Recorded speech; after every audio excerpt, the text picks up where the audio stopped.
Thank you very much for coming. We already have this long weekend, so you're the courageous ones that decided to put science and knowledge above having a long trip, try to get out of here. So I would like to say thank you. And at the same time, I'm always very excited when we are having speakers and having events that's also a bit more scientifically oriented. There's always this unfortunate chasm between university and startups. There's this chasm between marketing and science. Whenever I say these things are being somehow connected, that's one of those happy moments. Another very interesting story, at least from my point of view, is that our speakers are from the academia. So I'm sure that the speaking, regardless of everything, is going to be very in depth and interesting. I'm not no hard pressure. It's just it is what it's going to be. I'm not going to take too much of your time. I just wanted to welcome you to Google for Startups campus in Warsaw. They were generous enough just to support us with the venue here.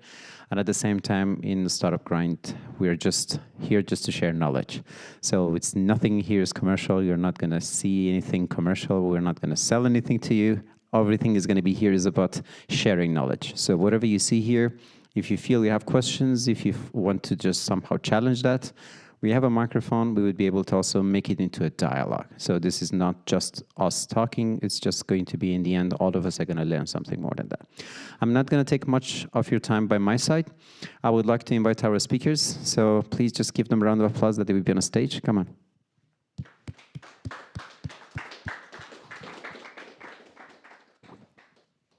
Please.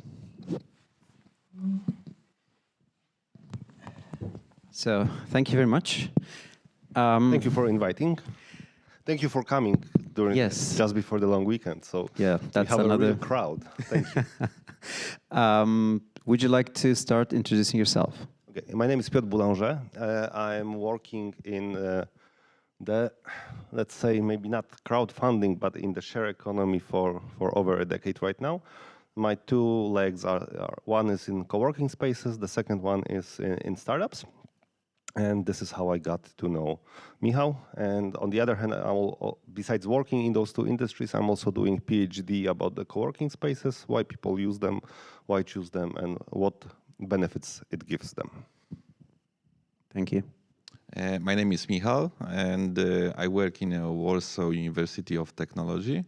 I'm also a co-founder and part of the teams of Startup Accelerator. It's called Axel Point.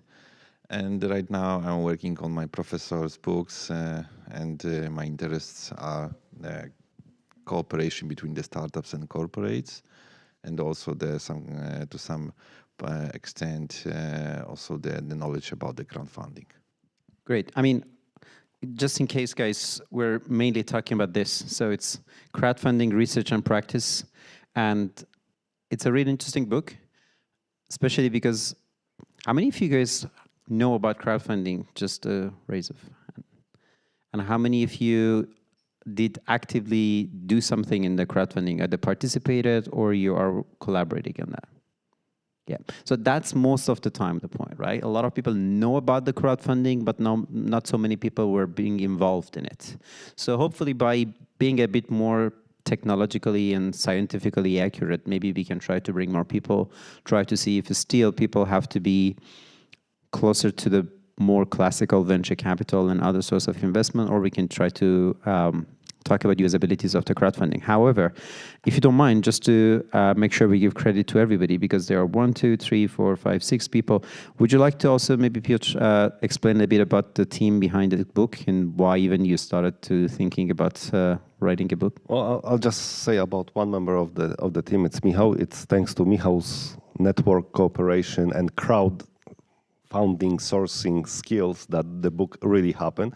So I'm sure Michał will give a little bit more about the people behind the book.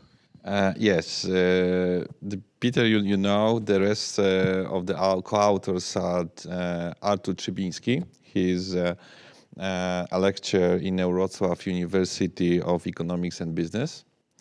Maria Kukurba, she works with me in the Warsaw University of the Technology, and Aneta Waszkiewicz, she works in Warsaw School of Economics. So what we did in this book is that we make data analysis and the surveys in a period of 2012 till 2022.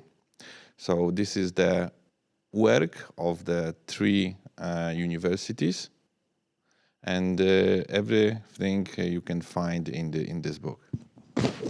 I mean, 3 universities. Wow. But what was the initial idea? Like, why did you think that right now is the right time to write a book about crowdfunding? Because we didn't see in one place that the students and also the companies can find in one place the data about what's happened since 2012. This was exactly the time when we saw the first campaign, which was did by one of the crowdfunding the platforms. And we saw also that something changed, especially a few years ago, especially in 2019. We will speak about this later on. But we know that the students are interested in the ways of the financing their businesses.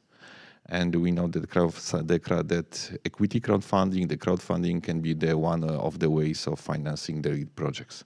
That's why we found the person and the people who are interested in this field.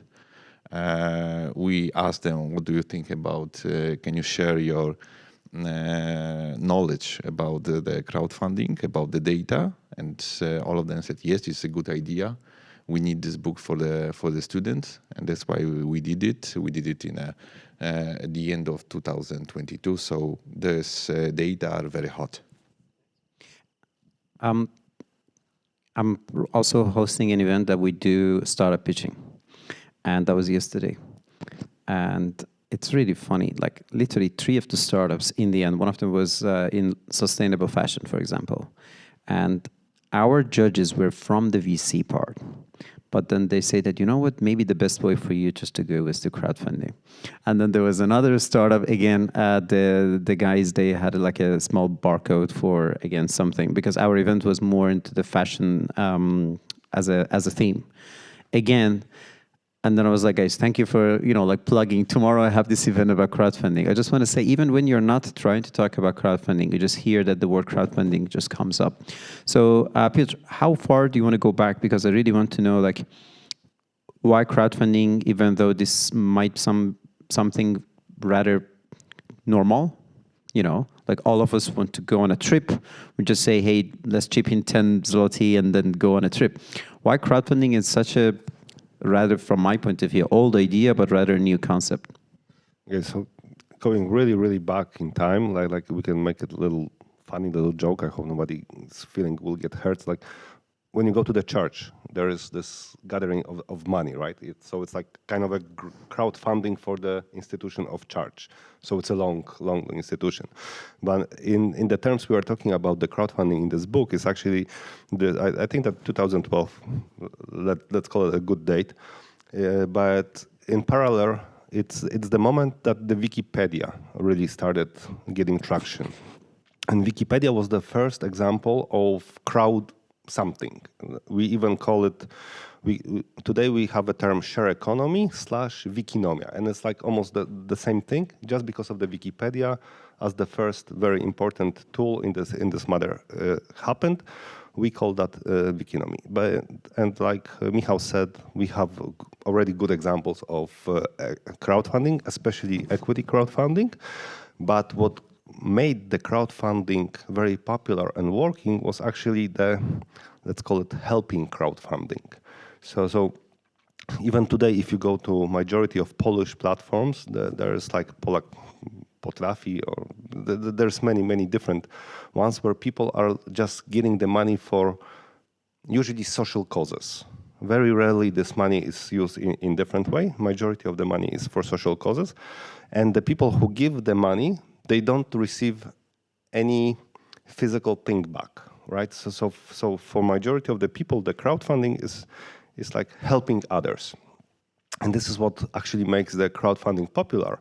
But on the other hand, what makes the crowdfunding financially interesting is the equity crowdfunding, which is a very small part of the entire crowdfunding industry when you look at it. And actually, I'm sure Michał can tell you a lot more about the equity crowdfunding than I can. Yeah, but maybe even Michał, you can try to first talk about different type of crowdfunding, and then we can maybe just focus a bit more on the equity part of that. I think that we should also start to think first, discuss what is crowdfunding. Because we know that the audience, we have very few people who did the campaign, but the rest didn't. So I think that we should start from some kind of the information.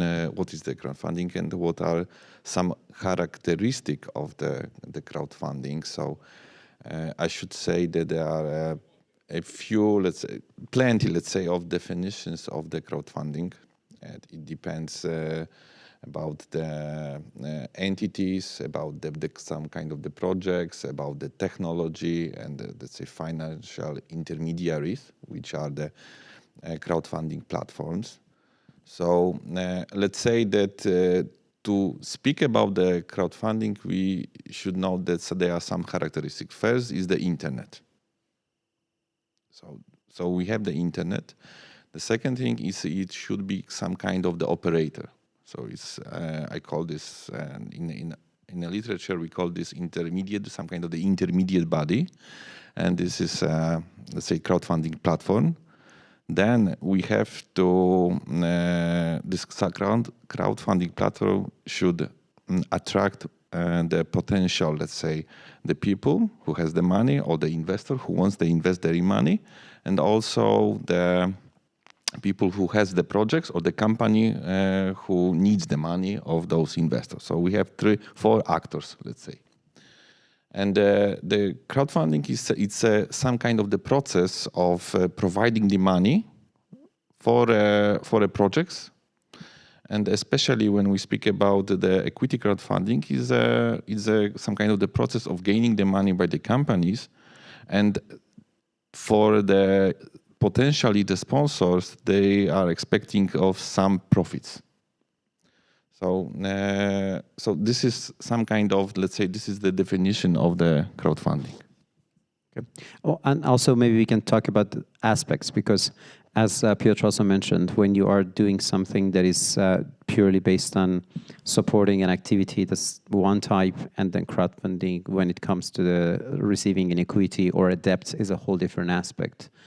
Because I bet also most of the audience, whenever they hear crowdfunding, they more hear about like Indiegogo and Kickstarter, and less about, I don't know, like the kinds of like crowdfundings that we have in Poland, or even others that they are mainly working in equity based.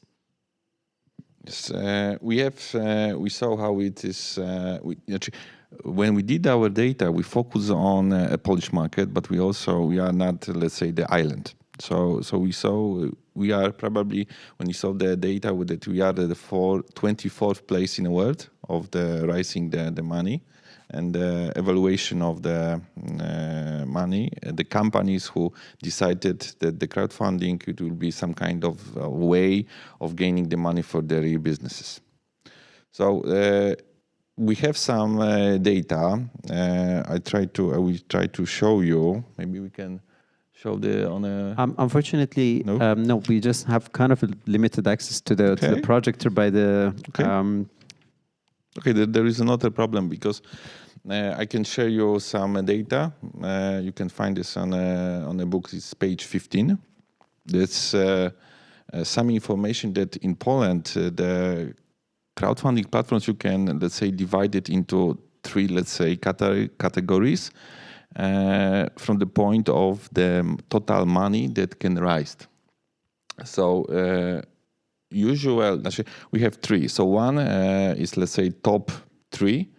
It's some kind of the platform is Crowdway, BizFund, and CrowdConnect, who get from $18 million to $12 million. This is the first part. The second We have two more. It is Find Funds and the Emiteo. They gain totally for their campaigns from 2.4 millions and up to 6.4 millions. And we have the rest. So we have that, let's say, those leaders that I mentioned and the rest. So right now it's operating, let's say, active 8 crowdfunding the platforms, but in a period of 2012 till 2022, we have 17 crowdfunding platforms, and thanks this, we have one of the conclusions that our market in Poland, the crowdfunding market, is focused on. It's not so many crowdfunding platforms. That's why we have, let's say, it's centralized. So now that we have the platforms and we have a definition, from the startup's point of view, which stage of a startup are most suitable for the crowdfunding? I think because even if you don't have the startups and you don't run a business as an entrepreneur, and you are the students, but you have entrepreneur feeling or let's say the way of your thinking, you can find the money in one of the crowdfunding the platforms. So we did on our research, we saw the results. Even most of the crowdfunding the campaigns starts in the first year of establishing of the companies. So 70% of all of the companies, the campaigns that were did in the period 2012, which was 270 something campaigns made by crowdfunding the platforms, more than 70 something percent was did in the first 3 years of existing companies. So let me elaborate a little bit on that, because besides the data that we have in the book, like from the practical perspective, either from accelerator points of view or the VC funds point of view, it's very well seen if the startup proves that it gets traction before you can go for the money to the VC.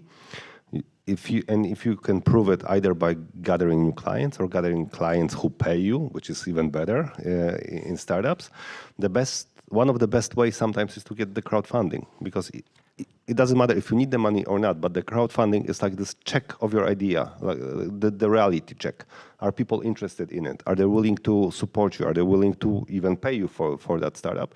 And once you get a successful campaign, it's a lot easier to get money from the later stage investors, either angels, VCs, etc. Yes, and this is some kind of remember, this is some kind of the validation of your projects, and probably is some kind of the steps in the future to do the IPO and to be listed in the Warsaw Stock Exchange.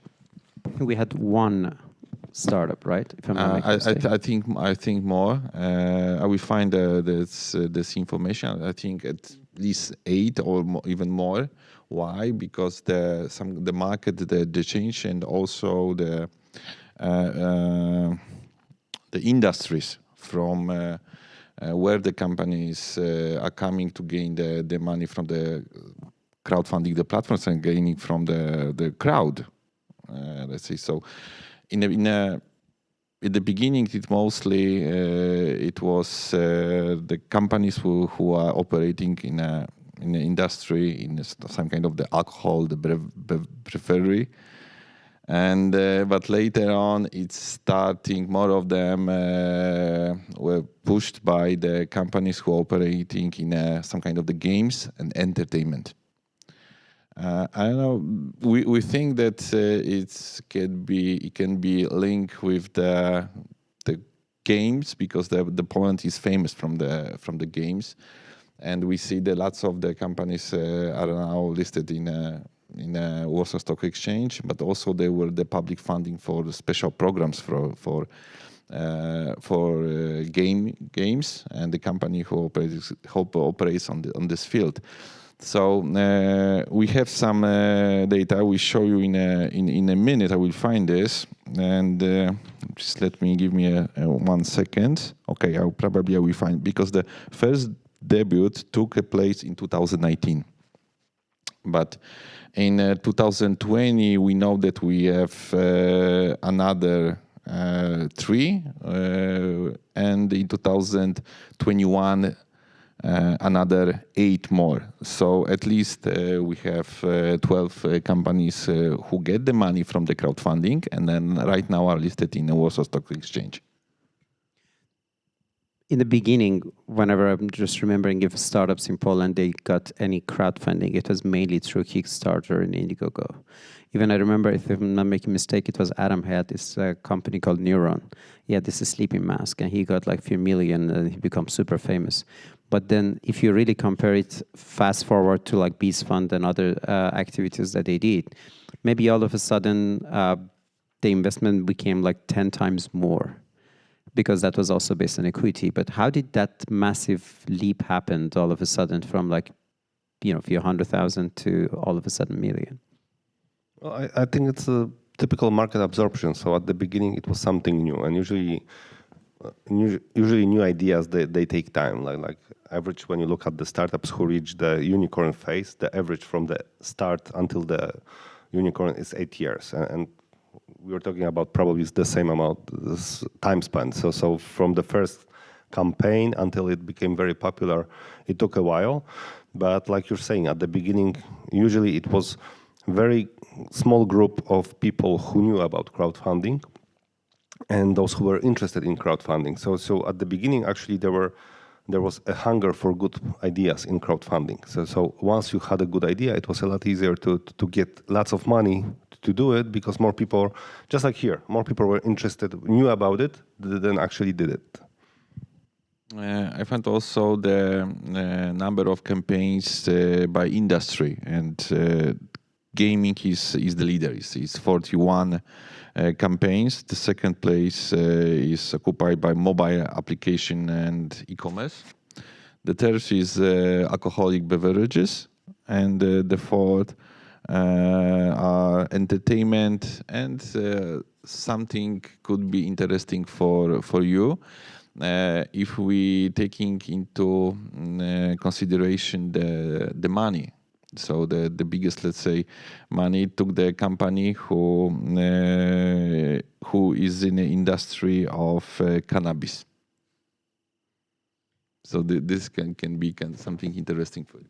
Does this somehow show where the normal source of investment is not providing? That's why those kind of companies go to the crowdfunding campaigns? Because to an extent, I can assume that at least for gaming, that might not be true, but maybe for the beverage and the cannabis part. I think that this shows that it's easiest way to get the money for the founders who have problems of convincing the money to come to them. What I'm saying is that, like, if you don't know the VCs, or you're just starting with the startup world, you have no idea how the VC world looks like. So sometimes you're not even prepared to talk to the VCs. And it will be a lot easier for you to get the money through the crowdfunding than to going to the glass offices and talking to the guys in suits and ties, right? That's one thing. And the second thing, when we're talking about beverages and cannabis, I think that here we have a problem of regulation, because there was a time where almost every founder wanted to have his own brewery, or at least his beer with his trademark on it, and it was just the fashions. So I think that the alcohol was fashion. On the other hand, when I look at the cannabis industry, I think that people need some kind of a stamp that it's legal, it's proven. And once it's on the platform, you get the feeling, okay, it's public, it's official, so probably it's legal. That's why it's a lot easier for me to invest in it than through a guy who comes to me and, hey, I have a great idea about some marijuana, right? Want to give me some money? Yes, but it can be also some kind of illusion, because if the project is, we can see on a crowdfunding platform, it doesn't mean this is the legal. So the operator of the platform is responsible for those projects. I have two things to add here. One is, when I was organizing the event, one of my friends contacted me and I was like, oh, this sounds really interesting, but is it about cryptocurrency? And I was like, what are you talking about? And I was like, isn't that like where people just collect money and then fund something? I remember when the one of the first cryptos out of Poland, they started raising their ICO, because there was no such a word as ICO. They literally said that this company just raised their money out of crowdfunding, and that later, to an extent, you just saw this separation between, because that was Golem, if you know Golem. From Wrocław, probably. So when Golem did their ICO, everybody in every single startup documentation you look is that the biggest crowdfunding in the history of the country. That I think it was something around like $8 million of that time. I mean, if they kept their crypto, I think by now it would be a few 100 million, if I'm not making a mistake with that. But then all of a sudden we saw this massive shift between ICOs versus cryptocurrencies, versus crowdfunding. And I just want to know, like, where do you see the separation? Like, where do you see that, because we don't have any crowdfunding platforms that they work at all with cryptocurrencies in this industry. So actually, I'm not sure if we don't have anything. We don't have that in that book for sure. There's nothing about bitcoins, blockchains, and cryptos. But in my opinion, like the separation started with a blockchain. Like we have a crowdfunding as described in the book, which stays as a thing that needs money, platform, provider, and the giver. And then you have a blockchain, which is trying to cut off the middleman, but in reality, the blockchain became the platform. So if you look at it from a user's perspective, we still have a platform, but we just call it blockchain, and it's not easily accessible to people who are not tech savvy, but it's just for the geeks. So we can make a joke that the blockchain is the crowdfunding for the geeks. We can agree on that. But just to go back to the sectors and the amount of the money that is there, especially when it comes to non-equity crowdfundings, when you really read the descriptions and the liabilities, sometimes it's very scary. It means that I created this new coffee machine, and this coffee machine is extraordinary and it's amazing. And then you go all the way to the end, and it's written that this coffee machine was not produced, and the founder has all the rights that in case that he cannot produce that, then nothing is going to be delivered. This is not usually something that in normal investment people would see, meaning that they usually just get their money into something 100% proven. Is this something that is a nature of crowdfunding, or is just we're in the earliest stage and it's going to be different in the future? I think it's some kind of the nature of the, let's say, of the project, and not every project is ending with the successful. The question is about the knowledge, the people who stays behind those projects. If they, let's say, more they. And the second thing I think is it's like discussion also between the startups and the VCs. The startups it's a kind of the game when the startups try to attract the VCs and the VCs, let's say, have the money also to the startups, and they rely both. It's some kind of the relations between those entities, but the end of the process, the question is where are the money and how many, let's say, how much money I gain, and the second, what I did, what the startup did from that money he gains.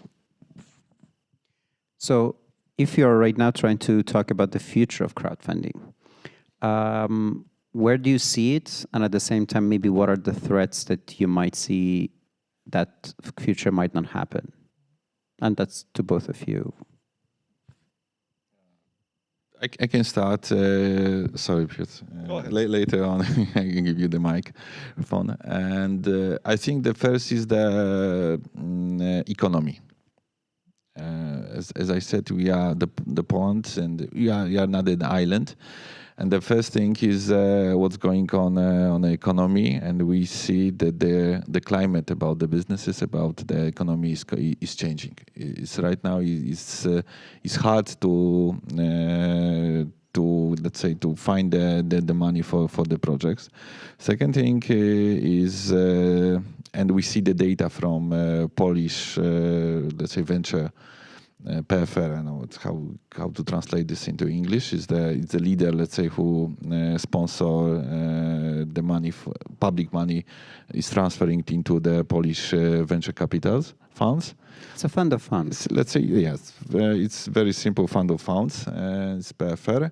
So we see that the venture capital funds they stop investing money. Probably they invest all of them what they have, and they are, and right now they are waiting for divestment. The second thing is inflation. Especially we can see what's in every corner, what's when we go to the store, and each week we see the different prices. The third thing is the interest rates, because interest rates and hiking interest rates is taking the money from the, let's say, crowdfunding platforms, from the investors, and the investor, the really big fish, they want to put those in the banks, because when they have, let's say, 7, 6, 4% for them, instead of 1 or 0 or minus percent, there is some kind of interesting. Then invest, because it's very simple to invest into the crowdfunding projects, but it's very hard to divest from those projects. So, in my opinion, on top of what Michał said, I think that the crowdfunding will become more popular in terms that there will be more platforms. It will be a lot easier to put your idea on the crowdfunding, and just like with everything, it will probably mean that there will be devaluation of the ideas of what's going on the platforms. And on the other hand, I think that the risk in front of a crowdfunding, and actually us as a potential people who give the money to the ideas, will be the AI, because I think that today's even if we look at the ChatGPT or the Midjourney, they can generate such a content, graphic and verbal, that we will actually have no idea what the product is, because the product will be sold in such an amazing way that everything will look like it's a golden egg and everyone will want that. So it will also come to the devaluation of that, most likely.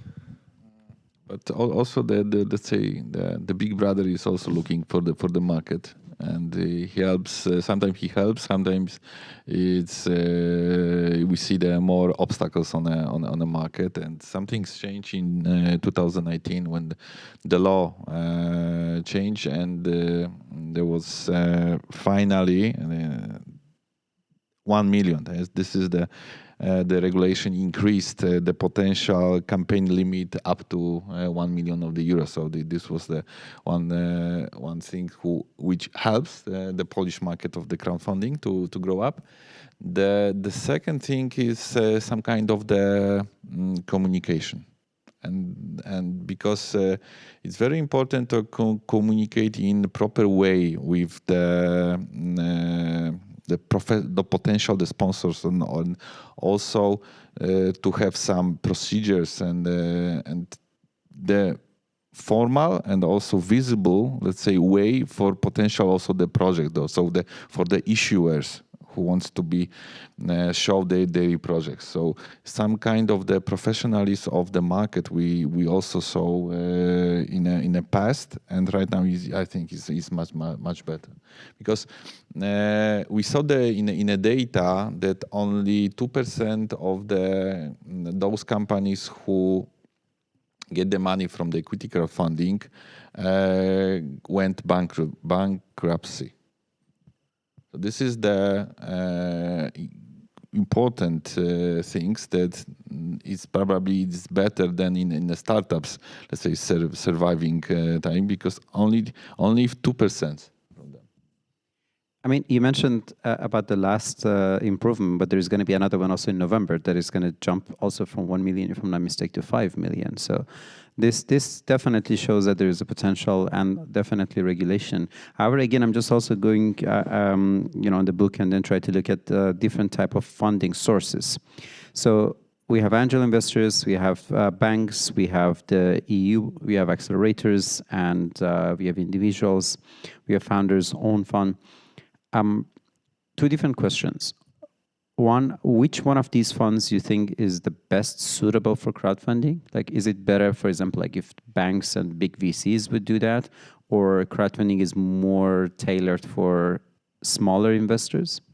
I think that in the nature of crowdfunding, you have the smaller investors, because this is, like we already told, it's a validation of the idea. So once the idea is validated on the market and there's a big amount of people who's interested in it, then the big players can come in and say, okay, we see there's a potential, here's lots of more money, bring us more.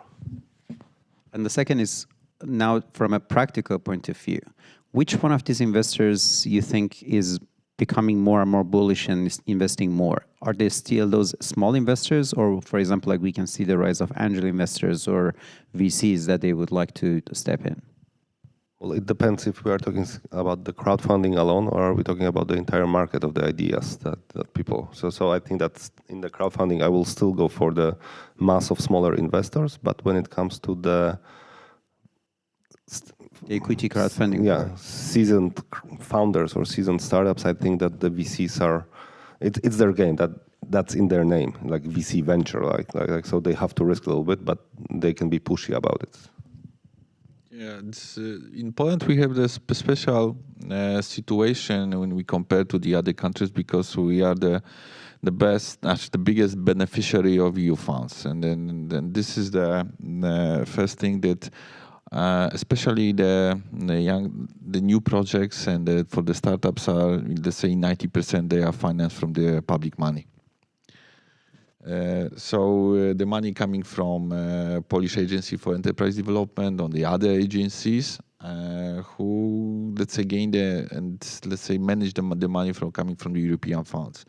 And even if you are speaking about the business angels, especially who works in some kind of the syndicates, who want to invest in the syndicates, or we are speaking about the venture capitals, let's say they operate also on the money of that coming from EU funds. Let's say 90% of those investment that we see on the market, they are on the back. They are the public, and when we see the data, let's say the beginning, let's say more, let's say 90 from the beginning, let's say 80-90% of those projects are coming. They are financing from the private money. But at the beginning, it's coming from the founders, let's say, of the families and the others. But if I can say, we are now in a process that there is the lack of the money. They are starting the lack of the money in the end of 2023, and probably there will be the gap between at the end of 2023 to probably end 2024, because now there are no new call for the proposals for the VCs, for the syndicates of the business angels. So we will probably 2 years gap, but there is the place probably for the crowdfunding platforms who has the money, and for those especially who are the professionalists and who has the proven track and the successful projects for the young companies. Again, I'm just going back to the book. By the way, guys, there are a few of the books, so we agreed that whoever is going to be more active, we're going to give them some books. But outside of that, there is also the link, so we can try to share that you would be able to somehow support the authors to an extent. So I'm just going to again go back to the book. Like many other aspects, one of the main... I'm sorry, Ahmad, if I can say something. If you are interested in this book, I think that if you will check something in ResearchGate, and so you can find probably all of those chapters that are here in this book. It's open because we want to share this knowledge to the market. So you don't have to find it. Of course, we would like to if you will pay for this, but I will, because you are and you give us your time, so I can tell you that these chapters are free, and you can find this on the ResearchGate.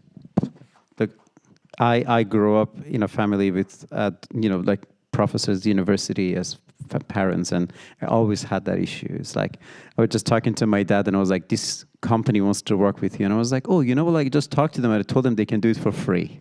Like that is the university mindset, It's just like, and I was like, guys, just go and get the book. And I was like, you can get it for free. So thank you for sharing that. But I just wanted to put it as a segue in the book, just to talk about the fact that majority of the investments still they are in the US and the UK and those countries. In China. And China, yes. I mean, China has its own market because it's really hard to say he would like to just enter the Chinese market. In most cases, it's not as easy as, like opening up a Delaware corporation is not as easy as a Beijing incorporation. I'm not sure what that is, but whatever the type of it is. But I just want to put it back into the consideration of, would you encourage international players or even more Polish players to open up newer and maybe a more advanced kind of crowdfunding platform so that maybe we can catch up? I think it's a good idea because I think we are on a very early stage, especially in Poland when it comes to crowdfunding. I think there are still few platforms, so the market isn't competitive enough, and I think that we need a big traction in those different platforms to have a best offer on the market for the potential idea givers. And I think we need more of them. But on the other hand, like if you want to open international company, you have to ask yourself, is Poland the right place for you? If you want to support Polish market, yes, go ahead, do it. We need that here in Poland. But if you want to go global, then you have to probably think about it. So you already maybe passed the next question to Michał. Is Poland the right market for crowdfunding if you want to be a global company? For new platforms or for the projects? I'm more than happy if you answer for both. Yes, for sure there is probably the place because I said that we still don't have much platforms as we want to have because it's the worst thing is the monopoly. This we saw in 2012, 2013, 14. We have two probably, let's say, really acting crowdfunding the platforms. It's changed. Right now we have really operating 8. But we can say that at that time, from 2012, we have 17. Let's say, read from where we can find the data, some kind of the data. So, for your first question, the answer is yes. There still is the place because if we have 7, 8, or let's say 4, big 4 of Polish crowdfunding platforms, we thanks this we can say there is a place for another. Like in a Polish VCs, when I saw this in 2006, there was only 2, 3, and then they were fully operating from the private money and from they get the money from the US aid. We did some programs, and I was responsible for the beginning for establishing first 6 VCs in Poland. It was KFK. It was then.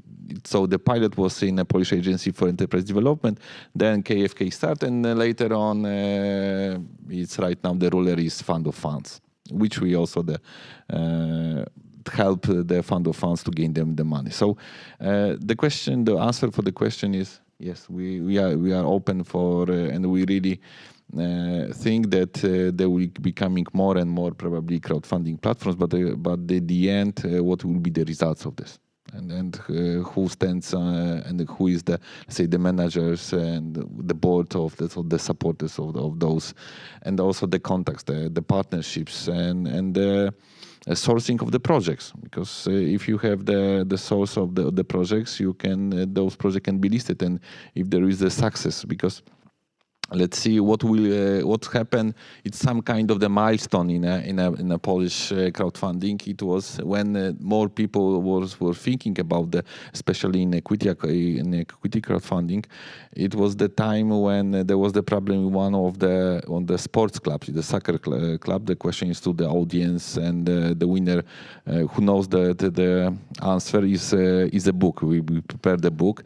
The question is so we are in a sports industry, and one of the Polish soccer team made a crowdfunding campaign. Who knows what is the answer?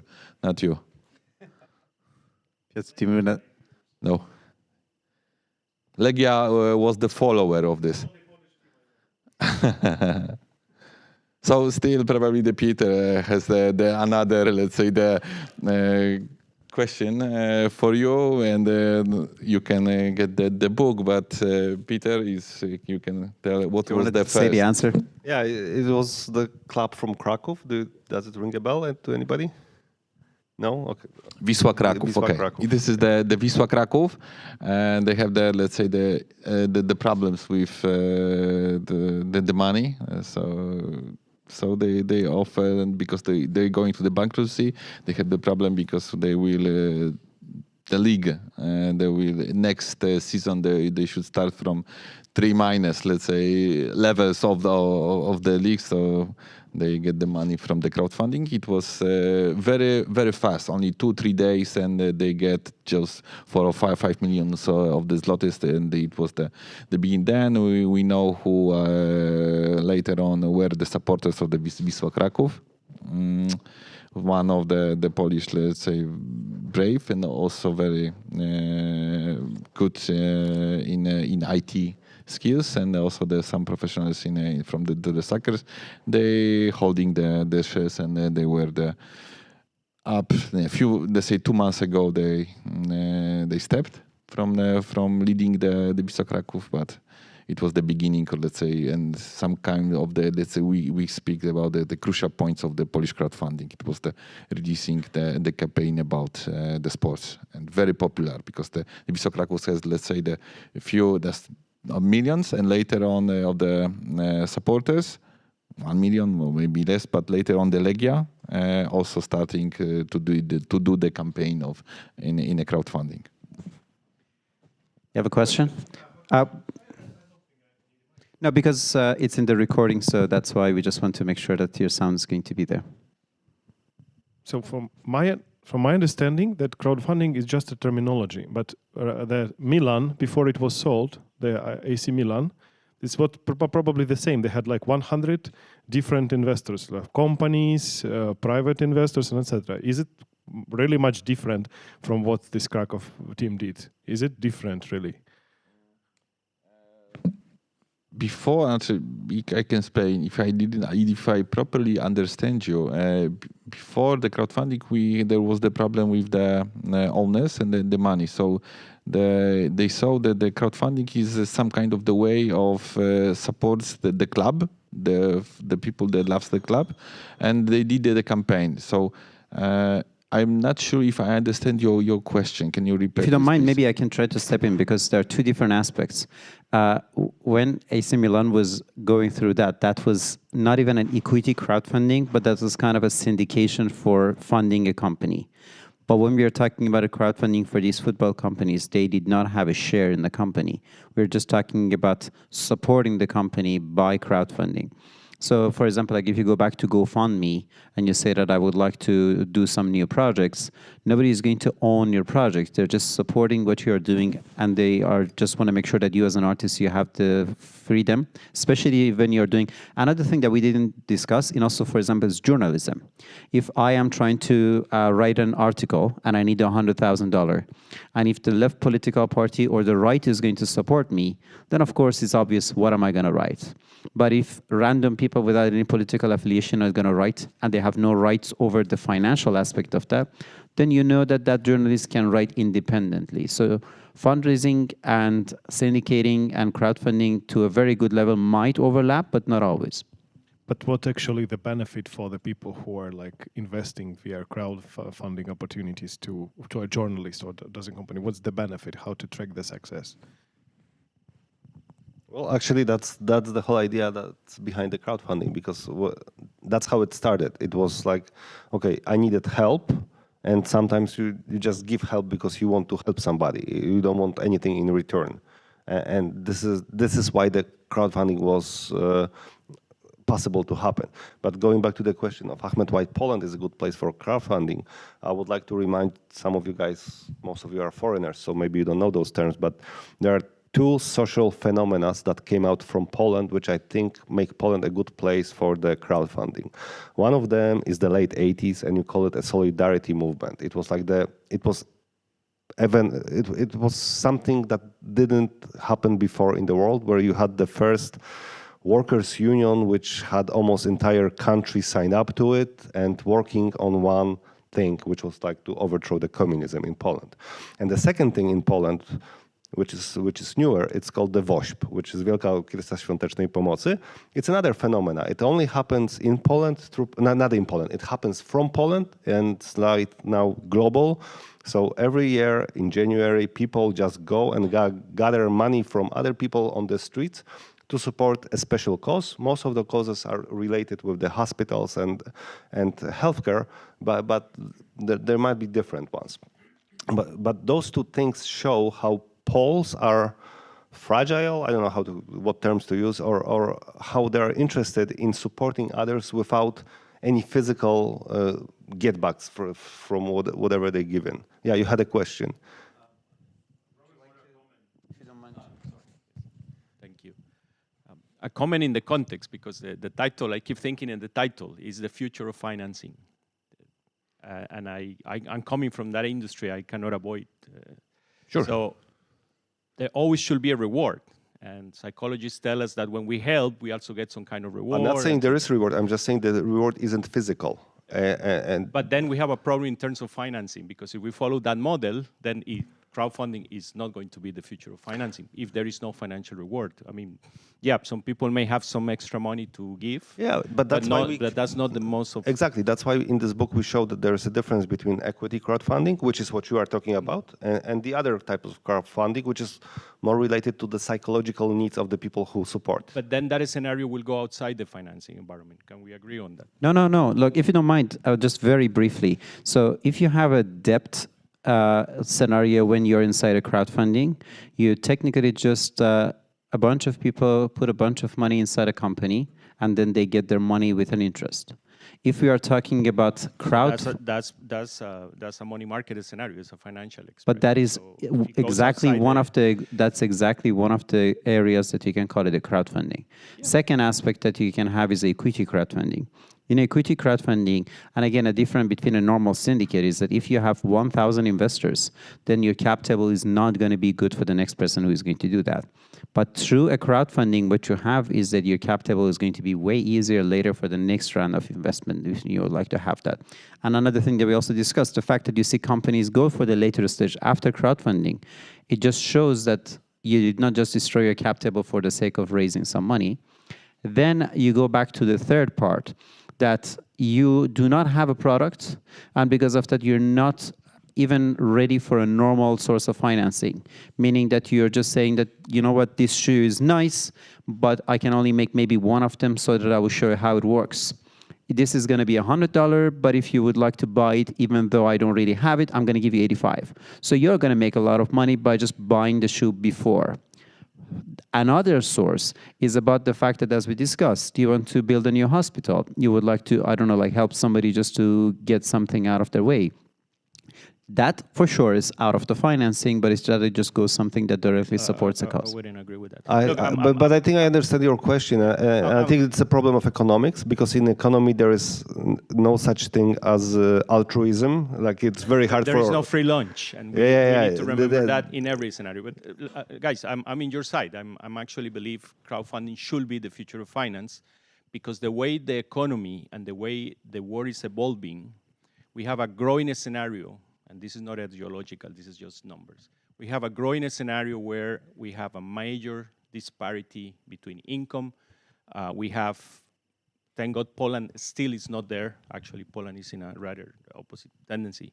But we have in mostly of the Western world a scenario where middle class is disappearing, capacity to save and invest is disappearing, and we have a concentration of massive amount of resources in a 1%, and they feed the VCs that then invest the companies that buy the technology that goes back to the investors in the first place. So we are pushing a lot of people outside. We are making very difficult for young people, young entrepreneurs or engineers or geeks, whatever you want to call it, to start and come out. So I believe crowdfunding should be an answer to that.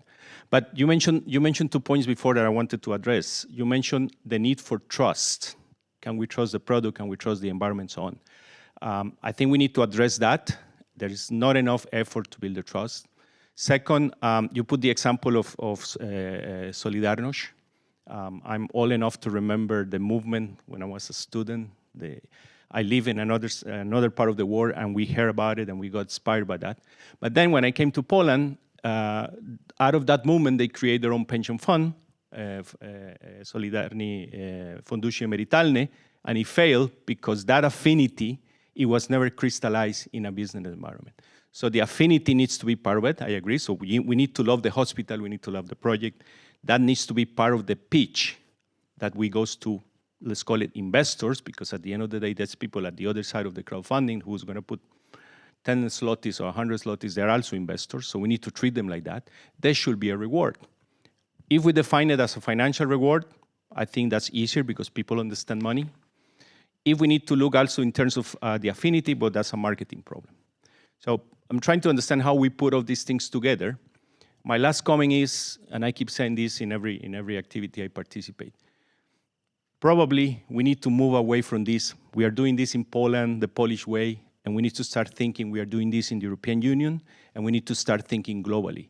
When you tell me that Poland may not be a place to launch a global ambition initiative, I really don't like that, because if there is no Poland to do that, if this is not the future, there is no other future. It's not China. I'm not saying it's not a good place. I'm just saying that today maybe it's not a good place. And I'm a local patriot. I would love people to set up companies here, but when I'm helping startups and when I'm talking about like their business, I'm usually saying, okay, go where the money is, right? So, and in Poland, you still don't have enough money for that kind of investment. Right. And go where the good ideas are. So, yeah, but the good ideas without money, they are nothing. Like we are right now in a Google campus that was literally built in a part that I think maybe 10 years ago you have to beat people with a stick just to come here. Now, Connoisseur... You were bitten by a stick when you came here. I was just being properly aware not to go anywhere close to Praga, Północ or Targówek. But right now, if you go to Connoisseur, it's amazing. And this is literally what you see. One smart investor puts some money in the middle, and then after that, another investor just wants to follow the pattern. And then before you open up, you see this whole beautiful complex of Connoisseur. And then you see all of a sudden there's going to be a metro station right next to it. And then few kilometer diameter, all of them are somehow getting better. And one thing that I always say as a person that, again, same story, is like, I wasn't born here, but for almost 12 years, I try to do things around. It's because I never followed the money in that sense, but I followed the talent. And even if you really take a look at it, maybe 10 years ago, I really had to push just to try to get one news out. But right now, you don't need that. So because if you take a look at it, the reason that, for example, like Financial Times right now is writing about this place, the reason that other big news are having an interest in this area, is just because they see finally there is a potential here. And another, just one quick thing that try to put it out there is, I genuinely think that when people that they are not Polish are even defending Poland way more, that's where I really feel confident, you know? Because sometimes this is just like nationalism comes out. And it was like, oh, there is nothing in it, but because I am from there. But when you see people without any affinity, again, just going back to what you say, just go back and then try to defend it. At least to a small extent, I can try to say that, I can feel that there is a merit-based defense here. Michał, everybody's looking at you. What I can say... Can I just say something, Michał? About the Google's let's say, about the Google's campus. At the end, when we discuss, when I also have the pleasure to see the discussion about to opening the Google campus in Poland, we should know that we were in London, and we can come back to 2016, 15 or 16. It was probably the 15 or 16 when the decision made not President of the Obama at the time, because at the end they were the managers. They made the decision where to establish, let's say, another campus in Europe, and we had one in London, and I'm not sure if we have an I don't know. So they were in Madrid, and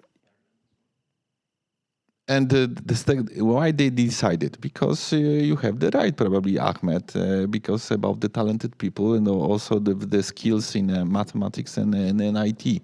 Because it's true that IBM has his R&D, the Samsung has R&D, Krakow, Katowice, Gdańsk, Warszawa, Rzeszów are the places where the high technology companies, the corporates, they decided to open their, let's say, the R&D centers, not the fabrics, R&D centers in Poland. This is some kind of the answering for your question. I mean, from the standpoint of view, Poland is a global leader.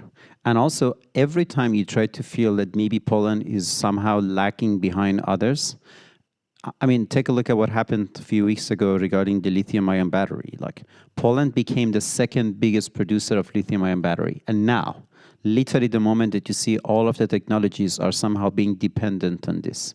Put that back to the technology that you have on the STEM. Put that back to the idea of understanding how much Poland is right now big on data centers. Right now, the channel that goes through Germany to Poland almost feeds the whole eastern part of the world. These are massive. But I'm just going to give you a very good example. Like this gentleman you see here, by now all you hear from him is that he is an author of this book. But if you really try to properly mention how many VCs you open up in Poland, and that is number 1 and number 2 and number 3 and number 6, that's the problem you see. You see the potentials, but because they don't promote themselves as deep as they want, there's this, I don't know, humbleness. I don't have a word for this, whatever is happening here. When you bring in international investors, they only know if they stay 6 months. Then I was like, now I understand what you're talking about, you know.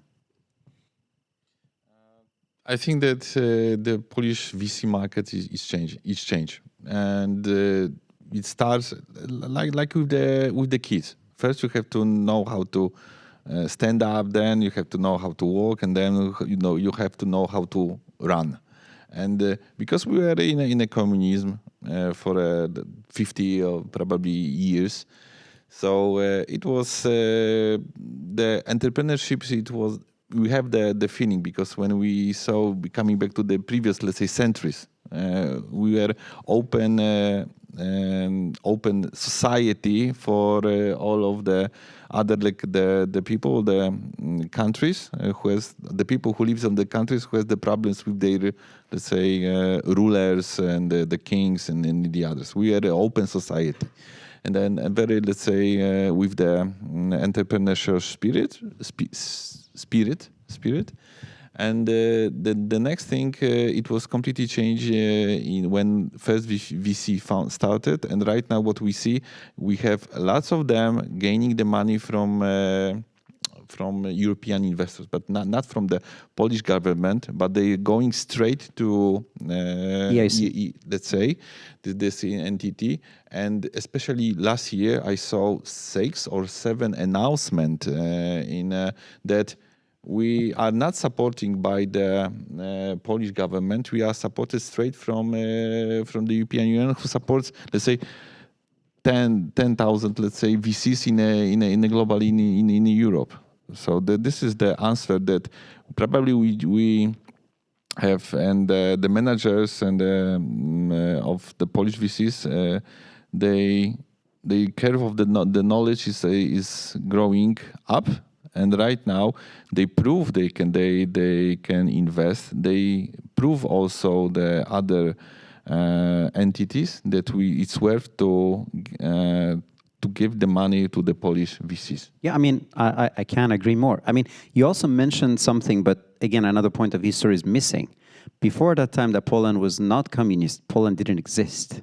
So you had a country that didn't exist, opened up, and for people who did not live in communism meaning that if you publish this book and you sell it, you go to jail. You're not going to be on the stage being promoted because you're an amazing person, because that is not in the form of a commune. Everything belongs to the commune where you're selling your book. So how can you have an entrepreneurial skill? And then after that, it's 30 years that this country is happening. In the beginning, nobody wanted to do investment. And when you see that even fund of funds and others are investing, good or bad, the moment that I see somebody is just trashing all over this whole story and then try to say that, oh, the state of corruption, and look at what is happening here. And I was like, guys, they did something that nobody else could do for you. If there is a VC here, if there is a success story right now in the Polish startup ecosystem, it's because of that. I can share you one information. It's just found this on the LinkedIn. This is the statement from the Warsaw Stock Exchange, and there is the information that I want you just to explain and tell you the example how the Poland changed in the previous, let's say, 30 years. And Warsaw Stock Exchange is the undisputed leader in the region, twice the size of Vienna, 4 times the size of Athens, and even 8 times the size of Prague and Bucharest. This is probably the good, let's say, finish for our conversation. I mean, that's great, but even if you take a look at it, you know what is my problem, Michał? The problem is that we don't aggregate those things. The problem is that we have amazing Polish media that they promoted in Polish, and then it's not being published. However, if there is a scandal, if there is a problem, I have this very sad and very interesting metaphor. There was this mayor in the north that got shot. That was a very sad story. It went global. But what happened, how much after people supported whatever happened there, all the beautiful things with this solidarity that everybody tried to be around each other and then tried to make sure that the tragedy would end up into something so positive, I never saw anybody publish that. And I go back to the startup news, meaning that all of these beautiful numbers and you see here, where was that published? Was that on a Financial Times or on a Bloomberg's first page? Or it's just something that we keep close to our heart, and then people outside of the ecosystem really do not know about that? Ahmad, probably you have the right, but I think it's the good idea for another discussion, because today we are speaking about the crowdfunding. No, of course, but all I always want is foreign direct investment, you know. And the moment that we show that there is a stability, the moment that we show that there are smart people, the moment that we show that we are here not because like a bunch of Polish people say that they'll bring the money to our area, then I genuinely feel that everything would flourish by itself, right? Anyway, guys, we're even almost 10 minutes out of the time. Maybe there's a question from somebody. Yes, if you have any questions, I'm more than happy to ask about crowdfunding, not about Polish startup ecosystem. Probably to be easier to close to the Yeah, in a networking area yeah, because definitely. there is the beer, the water, and the juices, and probably something to grab some snacks. Definitely. So if you guys want to have something just to close the event.